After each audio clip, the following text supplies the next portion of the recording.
The farmer's market on Saturdays was the only peace Nadia allowed herself.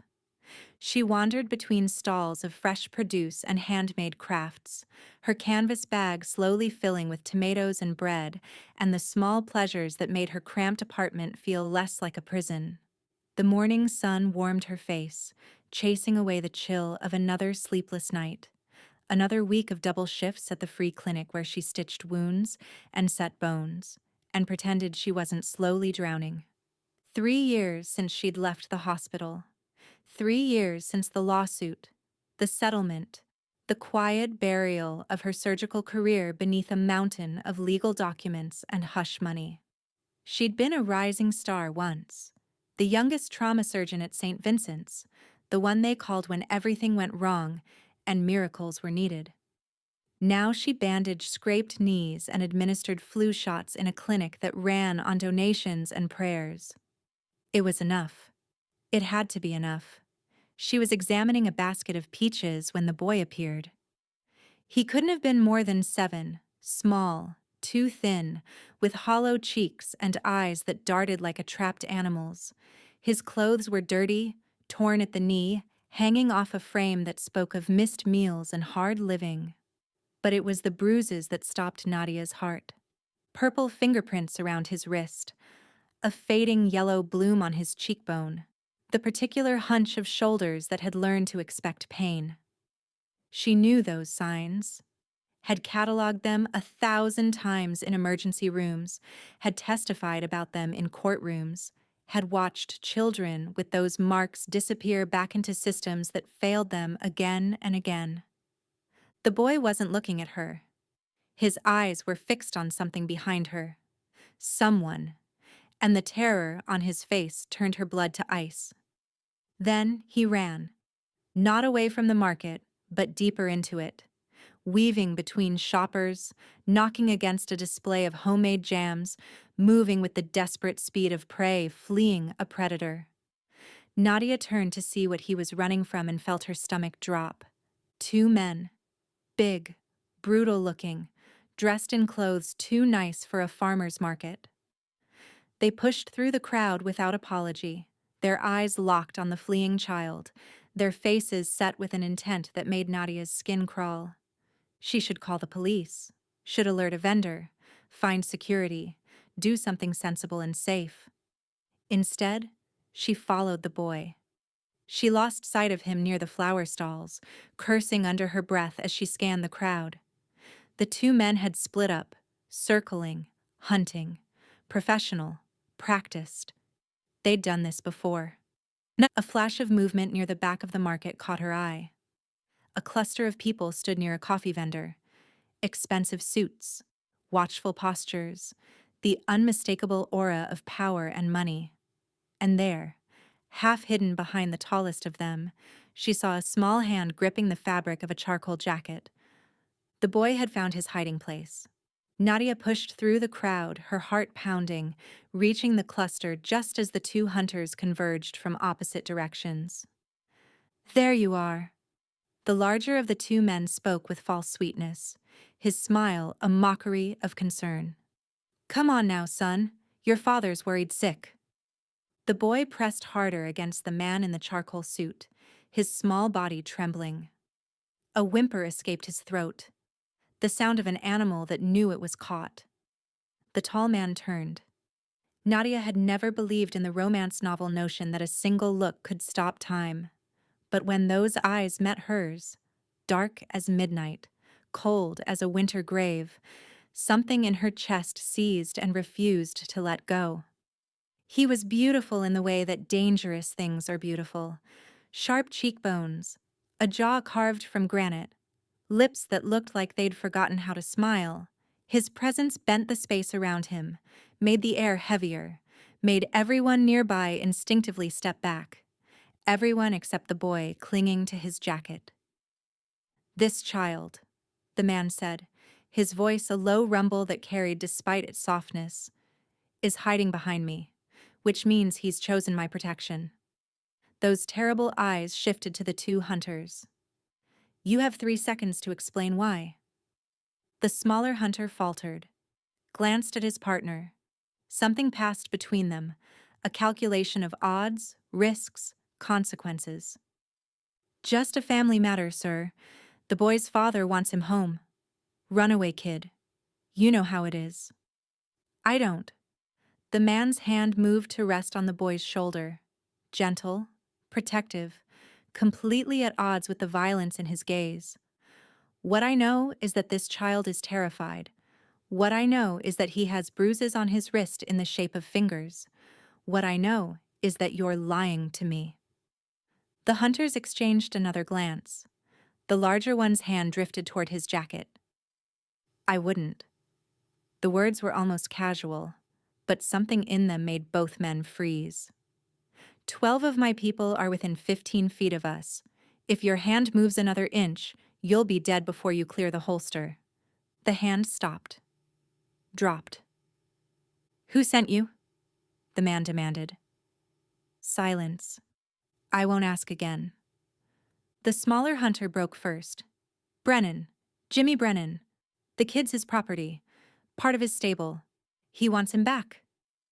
Something shifted in the tall man's expression. The coldness didn't change, but beneath it, Nadia saw something else kindle to life. Something that looked like rage. Property, he repeated slowly. His stable. Look, man, we don't want trouble. We're just doing a job. You're done. The words fell like a guillotine blade. You'll tell Brennan that the boy is under my protection now. If he has a problem with that, he can take it up with me directly. Luca Mariano. He knows the name. The hunters' faces went pale. Whatever recognition that name triggered, it wasn't good. We'll pass the message, the smaller one said quickly. We're gone. We're out. They retreated. Didn't run. That would have been too obvious. But moved with the urgent speed of men who'd suddenly realized they were in deeper water than they could swim. Nadia released a breath she hadn't known she was holding. The man, Luca Mariano, crouched down, bringing himself to eye level with the boy still clinging to his jacket. His movements were slow, deliberate, non-threatening. You're safe now, he said quietly. No one is going to hurt you. I promise. The boy stared at him with eyes too old for his face. Then, slowly, he released his grip on Luca's jacket and held out his wrist, the one with the fingerprint bruises, like an offering, like evidence. He hits me, the boy whispered. Brennan, he hits all of us. And then his voice cracked. Tears spilled down his hollow cheeks. He sells us. To bad people. People who hurt kids. Nadia's vision went red. She'd heard stories, had treated the aftermath once, when a raid had brought a dozen traumatized children into her ER. But hearing it from this small, broken voice, watching this child offer up his wounds to a stranger because he had no one else. What's your name? Luca asked. Sam. Okay, Sam. Luca's voice was impossibly gentle. I'm going to make sure Brennan never hurts you or anyone else again. But first, I need to know you're safe. Do you trust this woman? He gestured toward Nadia, and she realized with a start that he'd noticed her, tracked her, the entire time. Sam's eyes found hers. Something flickered in them. Recognition, maybe. Not of her face, but of something else. Some quality he could see that she couldn't. She followed me, he said. She was trying to help. Were you? Luca rose to his full height, and Nadia felt the weight of his attention like a physical force. Yes. Her voice came out stronger than she expected. I saw those men chasing him. I saw the bruises. I was going to... She stopped. What had she been going to do? Get herself killed? I don't know. Something. Anything. Luca studied her for a long moment. His gaze felt like a scalpel, cutting through layers she'd spent years building. You have medical training, he said. It wasn't a question. I'm a nurse, at a free clinic downtown. The lie came automatically, easier than the truth, safer. You're lying. Still that calm, certain voice. Your hands. When you looked at his wrist, you assessed the injury like a surgeon, not a nurse. And I saw the way you tracked the damage. You were building a case, cataloging evidence. His eyes narrowed. Who are you? Nobody important? Everyone's important. He reached into his jacket, she tensed, and pulled out a card. Thick cardstock, embossed letters. A name, a number. Nothing else. This child needs medical attention, real attention, not some emergency room that will report him to a system that already failed him. Can you provide that? Nadia looked at Sam, at his hollowed cheeks and bruised wrist and eyes that held horrors no child should know. She thought of all the children she hadn't been able to save. All the ones who'd slipped through her fingers, lost to bureaucracies and budget cuts, and a world that didn't care enough to fight for them. Yes, she said. I can. Something shifted in Luca's expression. Not warmth, exactly. She wasn't sure this man was capable of warmth, but something close. Recognition, maybe. Respect. Then come with us.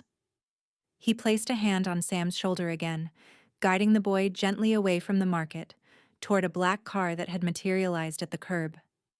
We have work to do. Nadia should have refused, should have walked away, called the police, let the proper authorities handle this. But she looked at Sam's small hand wrapped in Luca's larger one, looked at the monster who held it like something precious, and knew that proper authorities had already failed this boy.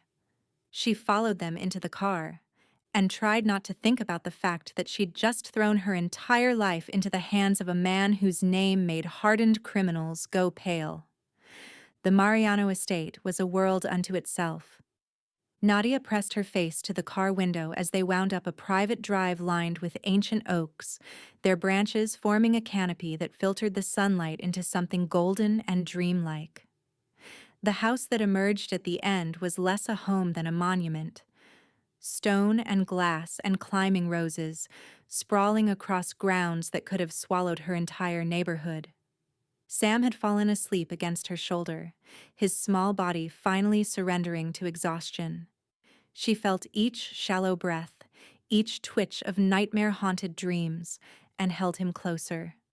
Luca had been silent for the entire drive. He sat across from them, his dark eyes fixed on some middle distance, his jaw tight with thoughts she couldn't read. The rage she'd glimpsed at the market still simmered beneath his surface, controlled, patient, waiting for release. The car stopped. Staff appeared from nowhere, opening doors, murmuring instructions. Luca spoke to them in rapid Italian, then turned to Nadia. There's a medical suite on the second floor, fully equipped. You'll find everything you need to examine him properly. A medical suite? She couldn't hide her surprise. In your home? I have particular requirements. His expression gave nothing away. Can you carry him, or should I? I've got him. She lifted Sam carefully, cradling his slight weight against her chest. He stirred but didn't wake, his fingers curling into the fabric of her shirt. The trust in that gesture, unconscious, complete, cracked something open in her chest. The medical suite was better equipped than most private practices. Nadia laid Sam on the examination table and began her assessment, falling into rhythms her hands remembered even when her mind wanted to forget. Luca stood in the doorway, watching, not hovering, not interfering, just present. The catalog of Sam's injuries made her sick. Old fractures, improperly healed, scars in patterns that suggested deliberate cruelty, malnutrition severe enough to have stunted his growth, and evidence of other trauma, the kind she documented with clinical detachment because feeling it would destroy her. Well? Luca's voice cut through her focus. Nadia stripped off her gloves, moving to the sink, needing a moment before she could speak. He's been systematically abused for years. Multiple perpetrators, based on the injury patterns. He needs nutrition support, psychological care, probably physical therapy for some of the older injuries. She turned to face him, and her composure cracked. He's 7 years old. What kind of monster does this to a 7-year-old? The kind I'm going to destroy. The words were calm, matter of fact, more terrifying than any threat screamed in rage. Brennan runs a trafficking ring. Children, mostly. He sources them. Runaways, orphans, kids no one will miss. And sells them to the highest bidder. Nadia's stomach lurched. And the authorities? The authorities are either paid off or powerless. Brennan has connections, protection. The system you're thinking of, the one that should save children like Sam, is the same system that let him fall through the cracks in the first place. She wanted to argue, wanted to believe in courts and justice and the institutions she'd built her life around, but she'd worked in emergency rooms. She'd seen the children the system failed, time and time again. What are you going to do? Luca's smile was sharp enough to cut. What needs to be done? Sam woke while they were talking, his eyes snapping open with the instant alertness of a child trained to assess threats. When he saw Nadia, some of the tension left his shoulders. When he saw Luca, he relaxed entirely. Are you going to send me back? The question was quiet, resigned. A child who expected nothing and was rarely disappointed. No. Luca moved into the room, crouching beside the table so he was at Sam's eye level. You're going to stay here. You're going to eat proper meals and sleep in a real bed, and no one is ever going to hurt you again. Why? Sam's voice cracked. You don't know me? I'm nobody. You're not nobody. Something flickered in Luca's expression. Pain, maybe, or memory. You're someone who was brave enough to run, brave enough to ask for help.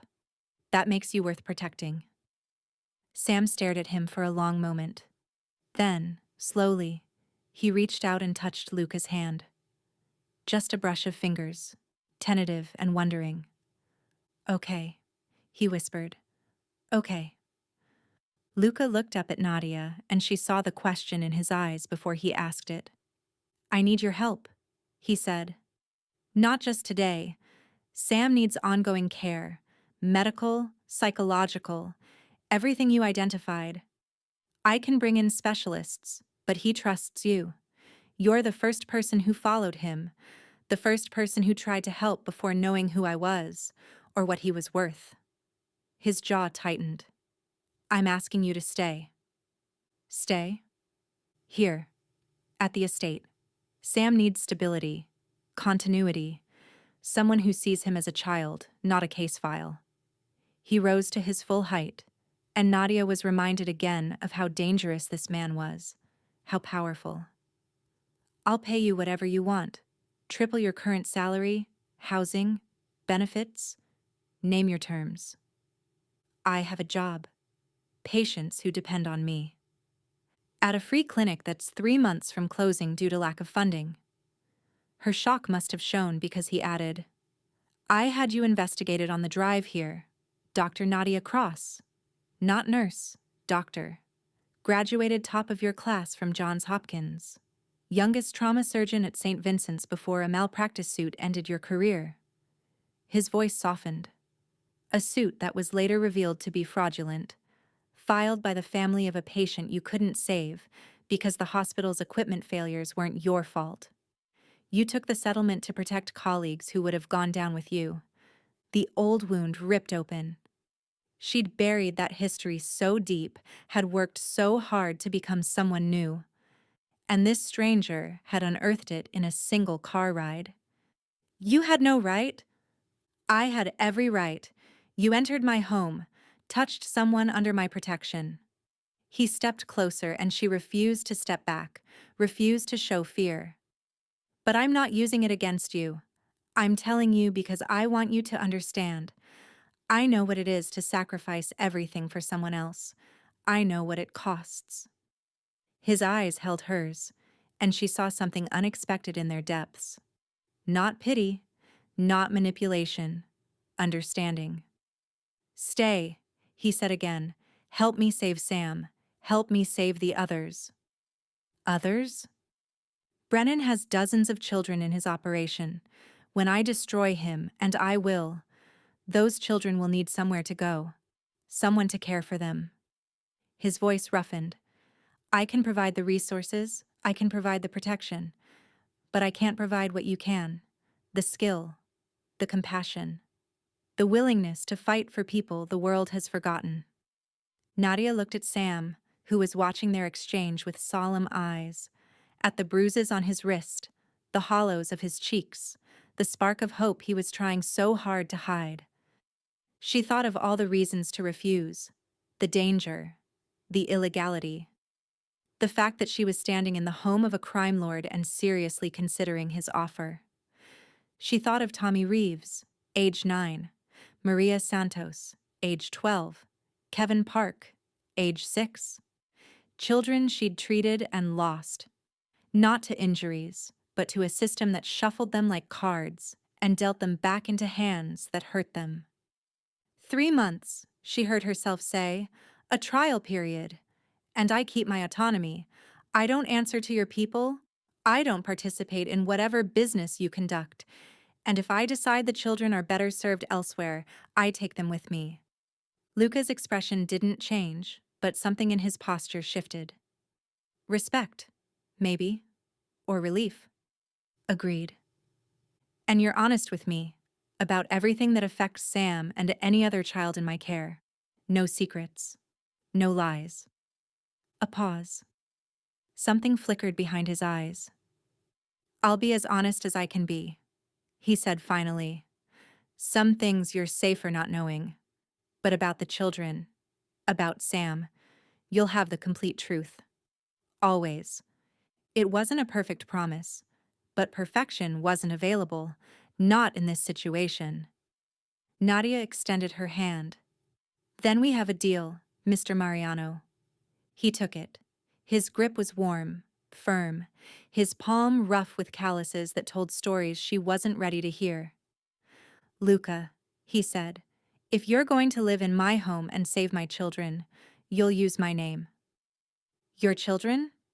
His eyes drifted to Sam, and she saw something raw flash across his features before the mask slipped back into place. They are now. The words settled into Nadia's chest and took root there, stubborn and impossible to ignore. This man, this dangerous, powerful, terrifying man, had just claimed a trafficked child as his own, had declared war on monsters who preyed on the vulnerable, had asked for her help like it mattered. She should run. Every rational part of her brain screamed at her to run. But when Sam slipped his small hand into hers and looked up at her with eyes that held the first flicker of safety, she knew running was no longer an option. She was exactly where she was supposed to be. The first week at the Mariano estate felt like learning to breathe in a different atmosphere. Nadia woke each morning in a room larger than her entire apartment, with sunlight streaming through windows that overlooked gardens she could have wandered for hours. The closet held clothes in her size, simple, elegant things that appeared without explanation, and the bathroom had a tub deep enough to swim in. She kept her worn scrubs folded in a drawer anyway, a reminder of who she was beneath the borrowed luxury. Sam became her anchor. He followed her everywhere those first days, a silent shadow with watchful eyes. He ate when she ate, slept when she promised to stay nearby, gradually uncurling from the tight ball of fear he'd carried into this new life. She taught him to help with simple medical tasks, organizing supplies, counting bandages, giving him purpose in a world that had only ever used him. By the second week, he was laughing. Not often. Not loudly. But real laughter, startled out of him by the cook's terrible jokes or the gardener's ancient dog who'd adopted him as a personal project. Each smile felt like a victory, a tiny flame kindled against the darkness of everything he'd survived. Luca watched from a distance, always present, never intrusive, appearing at meals, checking on Sam before bed, asking Nadia quiet questions about the boy's progress. She learned to read the subtle shifts in his expression, the way his jaw tightened when Sam flinched at sudden sounds, the way his hands clenched when nightmares tore the child from sleep. He cared, fiercely, protectively, in ways he seemed almost ashamed to show. "You're good with him," Nadia said one evening, finding Luca in his study after Sam had finally fallen asleep. The room was all dark wood and leather, lined with books in half a dozen languages. He sat behind a desk that looked like it had survived centuries, papers spread before him, a glass of whiskey untouched at his elbow. "I'm adequate." He didn't look up. "He deserves better. He deserves someone who shows up, who tries." She moved into the room uninvited, settled into the chair across from his desk. "You do both." Now he looked at her. Those dark eyes, bottomless and burning, fixed on her face with an intensity that made her pulse stutter. "You're not afraid of me," he said. It wasn't a question. "I'm terrified of you." She met his gaze without flinching. "But I'm more afraid of failing Sam. Fear is a luxury I can't afford right now." Something flickered across his features. Surprise, maybe. Or recognition. "My sister used to say something similar." His voice softened on the word sister, edged with old grief. "That fear was a compass, not a cage. It showed you what mattered, not what to avoid." "Used to?" "She died. 3 years ago. Cancer." He took a slow sip of whiskey, and Nadia saw the tremor in his hand he couldn't quite hide. "She was the good one in our family, the one who believed people could change, could be saved. After she was gone, I—" He stopped, set down the glass. "I stopped believing in much of anything. And now?" His eyes found hers again, held them. "Now I have a child sleeping upstairs who chose to trust me, a doctor who followed a stranger into danger because she couldn't walk away from someone who needed help." His jaw tightened. "Now I'm starting to wonder if Sophia was right all along." The silence stretched between them, heavy with things neither of them was ready to name. Nadia felt the pull of him, this man who commanded empires and trembled at his sister's memory, who killed without hesitation and held a traumatized child like he was made of glass. She should keep her distance, should remember what he was, who he was, the 100 reasons this was dangerous. Instead, she said, "Tell me about her, Sophia." And Luca, who kept secrets like other men kept currency, began to talk. The weeks that followed built something fragile between them. Coffee in the mornings, when the house was quiet and Sam still slept. Conversations that started about the boy and wandered into territories neither had planned to explore. Shared silences that felt more intimate than words. Nadia learned the shape of his grief, the twin sister he'd failed to protect from an enemy no amount of money could fight. She learned about his parents, dead in a car bombing when he was 22, and the empire he'd inherited before he was ready. She learned that beneath the monster the world feared was a man who'd built walls so high because everything he loved had been taken from him. And Luca learned about her. About Tommy Reeves, the 9-year-old she'd fought to save for 16 hours before his heart finally gave out. About the lawsuit that followed, the hospital's need for a scapegoat, the choice she'd made to fall on her sword rather than let colleagues with families lose their careers. About the 3 years she'd spent in exile, practicing medicine in the shadows because she couldn't stop trying to help. "You gave up everything," he said one night, after she'd finally told him the full story. They were on the terrace, the city glittering below them like scattered diamonds. Your career, your reputation, your future.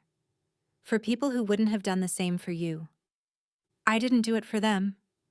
Her voice was quiet. "I did it because it was right. Because if I'd let them take the fall, I wouldn't have been able to live with myself." Luca was silent for a long moment.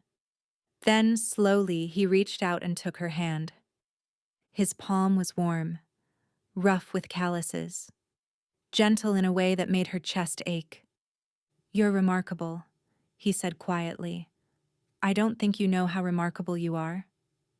Nadia's throat tightened. "Luca!" "I know." He released her hand, and she felt the loss like a physical thing. Wrong time, wrong circumstances, wrong everything. His voice roughened. "But I need you to know that I see you. Not the nurse you pretend to be, not the surgeon you used to be. You." She didn't trust herself to speak, didn't trust what she might say if she opened her mouth. Instead, she reached back out and took his hand again. They sat like that until the stars faded and the sky began to lighten, saying nothing, needing nothing but the warmth of each other's presence. The attack came on a Tuesday. Nadia was in the medical suite with Sam, teaching him to take blood pressure readings on a training dummy when the explosion shook the house. Glass shattered somewhere below. Alarms screamed to life. Sam's eyes went wide with terror, and he pressed against her side, trembling. "It's okay." She kept her voice steady, though her heart hammered against her ribs. "Stay with me. We're going to be okay." Gunfire erupted. Shouting. The sounds of violence she'd hoped never to hear again echoed through the halls of this fortress that was supposed to be safe. Marco appeared in the doorway, blood on his face, gun in hand. "We need to move. Now." "What's happening?" "Brennan." The name was a snarl. "He didn't take kindly to losing his property, brought an army to take it back." Sam made a sound. Small, broken, the whimper of a child who'd learned that safety was always temporary. Nadia pulled him closer, her mind racing. "Where's Luca?" "Holding the front. He sent me to get you out." Marco grabbed her arm, pulling her toward the door. "There's a tunnel in the wine cellar. It leads to a property 2 miles out. You take the boy, you run. You don't look back." "I'm not leaving without—" "You're leaving because that's what he needs you to do." Marco's eyes were fierce. "He can't fight if he's worried about you, both of you. Get out. Let him do what he does." Another explosion, closer this time. Sam screamed, burying his face in Nadia's shoulder. She thought of Luca, of his hands, gentle on hers, of the way he looked at Sam like the boy was the redemption he'd stopped believing in. She thought of what it would mean to run, to leave him behind, to never know if he survived. "Okay," she heard herself say. "Show me the tunnel." Marco led them through chaos, past bodies she didn't let herself look at, through corridors choked with smoke, downstairs slick with something she refused to identify. Sam clung to her neck, silent now, his terror too deep for sound. The wine cellar was cool and quiet, a strange pocket of peace amid the violence above. Marco pulled aside a rack of bottles to reveal a steel door hidden in the stone wall. "Straight through. Don't stop for anything." He pressed a phone into her hand. "When you're clear, call the first number. They'll extract you."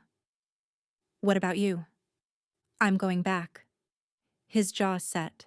"Mr. Mariano saved my daughter's life. I owe him everything."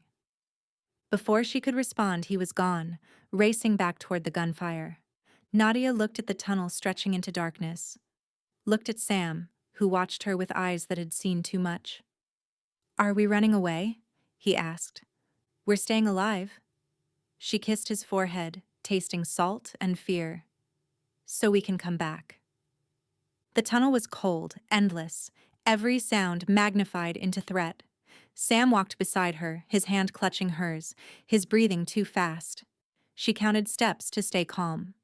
100, 200, 500. They emerged into a small cottage, dusty and abandoned. Through the windows she could see smoke rising from the direction of the estate. Luca was still back there, fighting, maybe dying. Nadia pulled out the phone, dialed the first number. "I have the package," she said, hating the clinical language even as she used it. "We're clear." "Extraction incoming? Stay hidden." She hung up and pulled Sam into the corner farthest from the windows, wrapped her arms around him. Let him cry against her shoulder while she stared at the smoke on the horizon and prayed to gods she wasn't sure she believed in. Please let him live. Please. I can't lose someone else. Not him. Not now. The hours that followed were the longest of her life. The extraction team never came. Nadia tried the phone again. Again. Nothing but dead air. The signal cut or jammed or both. Outside, the smoke had thickened, spreading across the horizon like a bruise.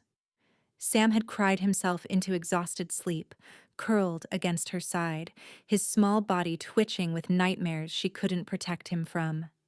She counted the minutes, the hours, watched the sun climb and begin its descent, painting the sky in colors that mocked the violence still echoing in her memory. When the door burst open, she was ready. She'd found a knife in the cottage's kitchen. Rusty, dull, pathetic against guns and trained killers. But she held it anyway, positioning herself between Sam and whoever was coming through that door. It wasn't Luca. 3 men. Brennan's men. She recognized one of them from the market, the smaller hunter who'd retreated at Luca's name. His smile now held none of the fear from that day, only triumph. Found you. He stepped into the cottage, gun raised, eyes flickering to Sam's sleeping form. Boss is going to be real happy. 2 birds, 1 stone. Touch him and I'll kill you. Her voice didn't shake. She was surprised by that. With a kitchen knife? The man laughed. Lady, I don't know what Mariano saw in you, but it wasn't survival skills. He moved toward her. She slashed, wild, desperate, and caught his forearm. Blood welled through torn fabric. His laughter died, replaced by something uglier. Now you've pissed me off? The blow came fast. His fist connected with her jaw, sent her sprawling, the knife clattering away across the floor. Stars exploded behind her eyes. She tasted blood, felt hands grabbing her arms, hauling her upright. Sam was awake now, screaming her name, fighting against the man who'd grabbed him. Small fists pounding uselessly against a chest that didn't even feel the blows. Nadia! Nadia! It's okay. She forced the words out, forced calm she didn't feel. It's going to be okay, Sam, I promise. Stop making promises you can't keep. The smaller hunter pressed his gun to her temple. Brennan wants the kid back. You're just a bonus. Something to make Mariano suffer before we put him in the ground. They bound her hands, dragged her out of the cottage into a waiting van. Sam shoved in beside her, his small body shaking with sobs. The drive was long, rough, through back roads she didn't recognize. By the time they stopped, the sun had set and her jaw had swollen to twice its normal size. The warehouse they entered smelled of rust and fear. Industrial, abandoned. The kind of place people disappeared into and never came back from. Brennan's operation had set up shop in the main floor. Armed men everywhere, crates stacked along the walls, the sick architecture of human trafficking laid bare. And there, in the center of it all, stood Brennan himself. He was smaller than Nadia expected. Ordinary. The kind of man you'd pass on the street without a second glance. Thinning hair, forgettable face, a paunch that strained against his expensive shirt. But his eyes were wrong. Empty and eager at once, like a child pulling wings off flies. The good doctor. He smiled as they dragged her forward. I've heard so much about you. Mariano's new pet project. His gaze shifted to Sam, and something hungry flickered in those empty eyes. And my property. Returned at last. He's not property. Nadia spat blood onto the concrete floor. He's a child. He's inventory. Brennan shrugged, utterly casual. Do you know how much I lost when he ran? The buyer was very disappointed. Very. He crouched beside Sam, who shrank back against Nadia's legs. But we can fix that. We'll find you a new buyer, won't we, Sam? Someone who appreciates what you have to offer. Don't touch him. The words tore from Nadia's throat. I swear to God, if you touch him. You'll what? Brennan straightened, amused. You're tied up in my warehouse, surrounded by my men, and your protector is probably bleeding out in the ruins of his pretty house. What exactly are you going to do? A sound from outside. Gunfire, shouting. Then silence. Brennan's smile flickered. Check it out, he ordered. 3 of his men moved toward the door. They didn't make it. The door exploded inward, torn from its hinges by a force Nadia couldn't see. The men flew backward, bodies crumpling, and through the smoke and chaos walked death incarnate. Luca. He was covered in blood, his own or others. Impossible to tell. His left arm hung at a wrong angle, clearly broken. His face was a mask of cuts and bruises, barely recognizable beneath the damage. But his eyes burned with a fury that made Brennan's cruelty look like a child's tantrum. He carried no gun. His right hand held a length of chain, wrapped around his fist like brass knuckles, dripping red. Brennan. His voice was wrecked, hoarse with pain and something darker. You took something of mine. Brennan's men opened fire. Luca moved like smoke, impossible speed for someone so injured, weaving between bullets, closing distance. The chain whipped out, caught one man across the face, sent another to the ground with a shattered knee. He fought like an animal, like a man with nothing left to lose. And Nadia understood with terrible clarity that he'd come here expecting to die. He'd come anyway. More men poured in from side doors. Too many, even for him, even with whatever demon was driving him forward. Nadia saw the moment a bullet caught his side, saw him stagger, saw Brennan's smile return. Not bad, Brennan said, pulling his own gun, but not good enough. He aimed at Luca's head. Nadia moved. She didn't think, didn't plan, just threw herself sideways, hands still bound, crashing into Brennan's arm as the gun fired. The shot went wide. Brennan stumbled. And Nadia.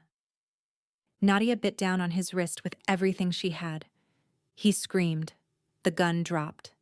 And then Luca was there, chain wrapping around Brennan's throat, pulling tight, driving the man to his knees. The children, Luca snarled. Where are they? How many do you have? Brennan clawed at the chain, face purpling. Go to hell.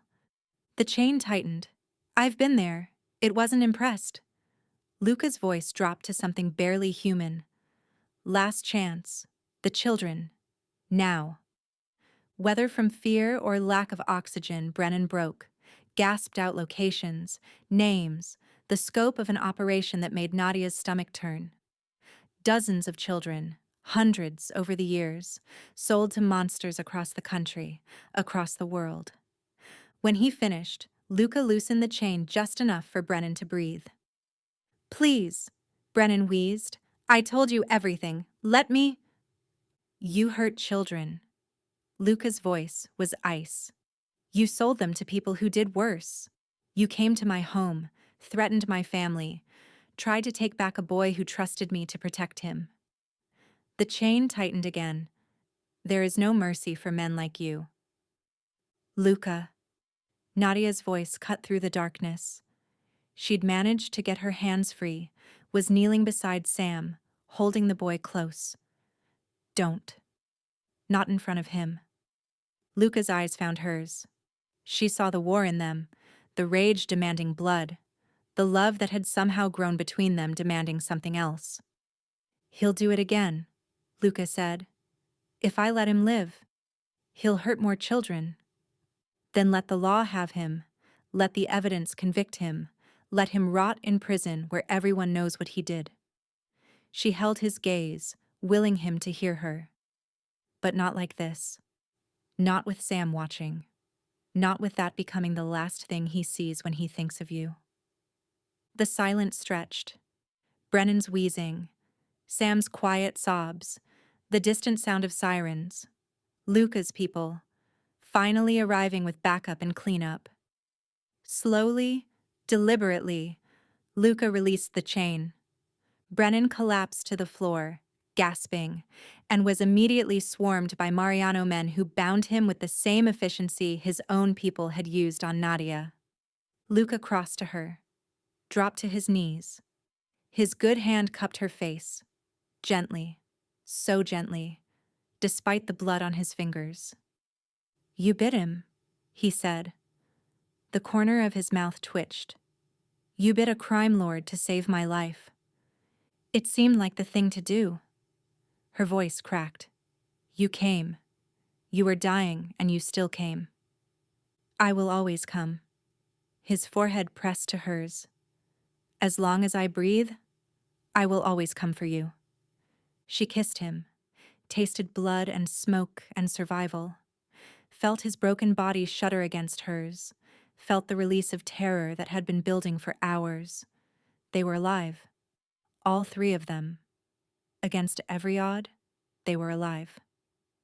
"Nadia," Sam's small voice. "Is it over?" She pulled back from Luca, opened her arms, and Sam crashed into them. Luca wrapped around them both, his broken arm be damned, creating a shelter of flesh and bone and fierce, desperate love.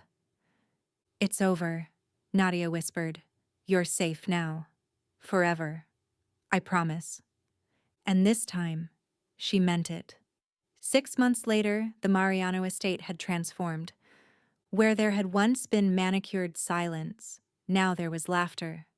Children's laughter, ringing through hallways, echoing across gardens, filling rooms that had stood empty for far too long.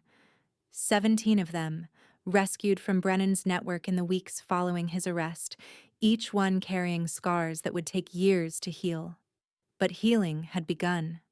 Nadia made sure of that.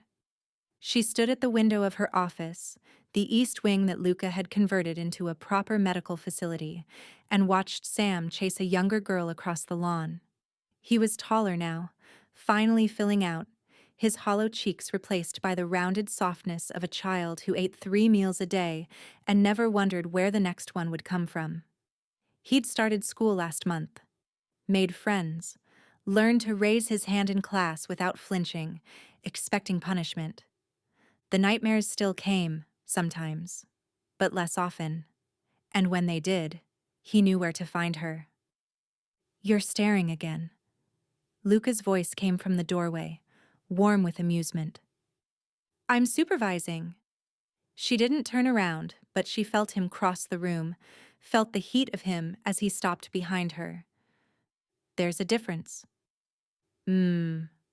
His arms wrapped around her waist, pulling her back against his chest. His left arm had healed cleanly. She'd made sure of that too, bullying him into physical therapy he'd initially refused. The scars remained, silver lines that mapped the violence of that night. But they'd faded. Everything had faded except what mattered. "The foundation paperwork came through," he said against her hair. "We're officially recognized, the Mariano Children's Foundation, providing shelter, medical care, and rehabilitation for survivors of trafficking." Nadia's throat tightened. They'd fought for months to make it happen, navigating bureaucracies, building partnerships with agencies that had initially viewed Luca with suspicion, proving that a man with his history could be part of the solution instead of the problem. "Sophia would be proud," she said quietly. Luca's arms tightened around her. "She would have loved you. She would have said, 'I finally got something right.'" "Finally?" Nadia turned in his arms, raising an eyebrow. "Implying all your other decisions were wrong?" "Most of them." His smile was soft, private, the one he reserved for her and Sam and the quiet moments between chaos. "The good ones all started with you." Brennan was in prison, awaiting trial on charges that would keep him locked away for several lifetimes. His network had crumbled, its remaining operators scattered or arrested, its buyers exposed and prosecuted. The information he'd gasped out in that warehouse had led to raids across 6 states, dozens of arrests, hundreds of children returned to families or placed in legitimate care. It wasn't enough. Would never be enough to undo what had been done, but it was a start. Nadia had testified at the preliminary hearings. Her surgical precision turned to documenting evidence, building cases, ensuring that every monster in Brennan's orbit faced consequences. Her medical license had been quietly reinstated, strings pulled by people who owed Luca favors, though he'd never admitted it. And she now split her time between the Foundation's clinic and consulting work with law enforcement agencies who needed her expertise. She was a doctor again, a real one, doing work that mattered. "I have something for you," Luca said. "If it's another car, I'm refusing. The last one is still sitting in the garage because I don't know how to drive anything that costs more than my education." "It's not a car." He released her, stepped back, and reached into his jacket pocket. "Though I reserve the right to buy you another car whenever I want." The box was small. Velvet, deep burgundy. Nadia's heart stuttered. "Luca, let me." He opened the box, and she forgot how to breathe. The ring was simple, elegant. A single diamond surrounded by smaller stones that caught the light and scattered it like promises. Not ostentatious. He knew her better than that, but beautiful in its restraint. "I had this made," he said, his voice rougher than usual. "The center stone was my mother's. The surrounding ones were Sophia's. I wanted—" He stopped, swallowed. "I wanted you to carry them with you. The women who made me who I am. And the woman who made me who I want to be." Nadia's eyes burned. "Luca, I know who I am. What I've done. The blood on my hands that will never wash clean." He held her gaze, unflinching. "I know I don't deserve you. Don't deserve Sam. Don't deserve any of the light you've brought into this house. But I'm asking anyway, because loving you has made me better. Because you looked at a monster and saw a man worth saving." He lowered himself to one knee, this king of shadows kneeling before her like she was the one with all the power. "Nadia Cross, will you marry me?" The tears spilled over. She didn't try to stop them. "Yes." The word came out broken, beautiful. "Yes, you impossible, infuriating, wonderful man. Yes." He slid the ring onto her finger, a perfect fit, because of course it was, because he paid attention to everything about her, and rose to kiss her with a tenderness that still surprised her after all these months. She kissed him back, tasting joy and salt, and the future they'd fight like hell to build. A shriek from outside broke them apart. They turned to the window to find Sam sprinting toward the house, his face split by a grin so wide it looked almost painful. He'd seen. Of course he'd seen. The boy noticed everything. Always watching, always cataloging. He burst through the door 30 seconds later, launching himself at them both. "You said yes." He grabbed Nadia's hand, examining the ring with wide eyes. "I knew you would. I told everyone you would." "Everyone?" Nadia laughed. "Who's everyone?" "The other kids. Rosa, Marco, the gardener's dog." Sam's grin turned impish. "I made them all promise to act surprised at dinner." Luca ruffled his hair, a gesture so natural now that Nadia's chest ached to remember a time when they'd been strangers. "You were that confident, were you?" "Duh." Sam rolled his eyes with all the dramatic flair of a child who'd learned safety allowed for personality. "She looks at you the same way you look at her, like you can't believe the other one is real." He squirmed out of their embrace, already heading for the door. "I'm going to tell everyone anyway. Acting surprised is boring." He was gone before either of them could respond, his voice carrying across the grounds as he announced the news to anyone who would listen. Luca shook his head, but he was smiling. "That boy has no concept of subtlety." He's 8. Subtlety comes later. Nadia leaned into him, her head against his shoulder, watching through the window as Sam gathered a crowd of children around him. We made that. That happiness. That healing. You made it. I just provided the resources. Don't. She turned to face him, her hand rising to cup his scarred jaw. Don't diminish what you've done. What you're still doing. These children are alive because of you. Safe because of you. Loved because of you. Her thumb traced the line of his cheekbone. Sophia was right. People can change. People can be saved. You proved it. Something cracked in his expression, the walls he'd spent a lifetime building crumbling further with every day they spent together. I love you, he said. Simple. Raw. The words of a man who'd forgotten how to say them and was learning again. I love you more than I have language for. More than I thought I was capable of. I love you too. She kissed him softly. Even when you buy me things I don't need. Even when you growl at my patients' families. Even when you forget that normal people sleep more than 4 hours a night. I'm working on that. I know. She smiled against his lips. I'll keep reminding you. That evening, they gathered in the dining room. All 17 children, the staff who'd become family, Sam at Luca's right hand and Nadia at his left. The meal was chaos and laughter and spilled milk and arguments over dessert. Nothing like the cold silence that had filled this room before. Nadia looked around the table at the family they'd built from broken pieces. At Luca, who met her eyes and smiled like she'd given him the world. At Sam, who was teaching a younger boy the proper way to sneak vegetables onto someone else's plate. At the future stretching before them, complicated and imperfect and more beautiful than anything she'd dared to dream. She thought of the farmer's market, the boy who'd hidden behind a stranger and changed everything, the choice she'd made to follow him, to help him, to step into a world she didn't understand, because walking away wasn't something she knew how to do. Some doors, once opened, could never be closed. But some doors led exactly where you needed to go.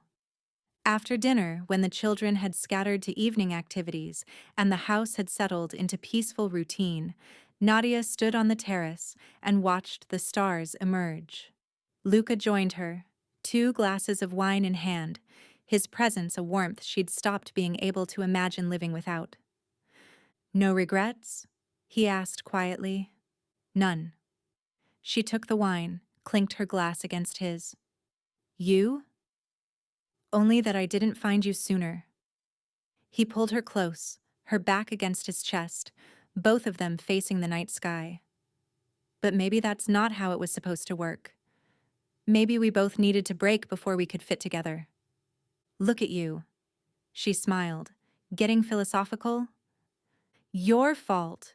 You make me think about things like fate and meaning and whether the universe is laughing at us or cheering us on. Probably both. He laughed, low, warm, the sound of a man learning to find joy in small moments. Probably both. They stood together as the moon rose and the estate quieted. 2 people who'd found each other in the wreckage of their separate lives. Tomorrow would bring new challenges. More children to save, more systems to navigate, more battles to fight. But tonight, there was only this. The ring on her finger, the man at her back. The family sleeping safely inside walls that had learned to hold love instead of just secrets. Nadia had spent years believing she'd lost everything that mattered. She understood now that she'd simply been waiting for something worth finding. And she'd found it in the most unexpected place, behind the shield of a monster who turned out to be a man, in the trust of a boy who'd risked everything on a stranger's protection, in the choice to step through a door she could never close. Some stories begin with once upon a time. Theirs began with a boy who hid behind a mafia boss. And it would end, she knew now, with happily ever after. Thank you all for following this story. If you enjoyed it, Please write in the comments where you're watching from. And don't forget to like, subscribe, and share this video as your support is essential for me to continue creating content like this.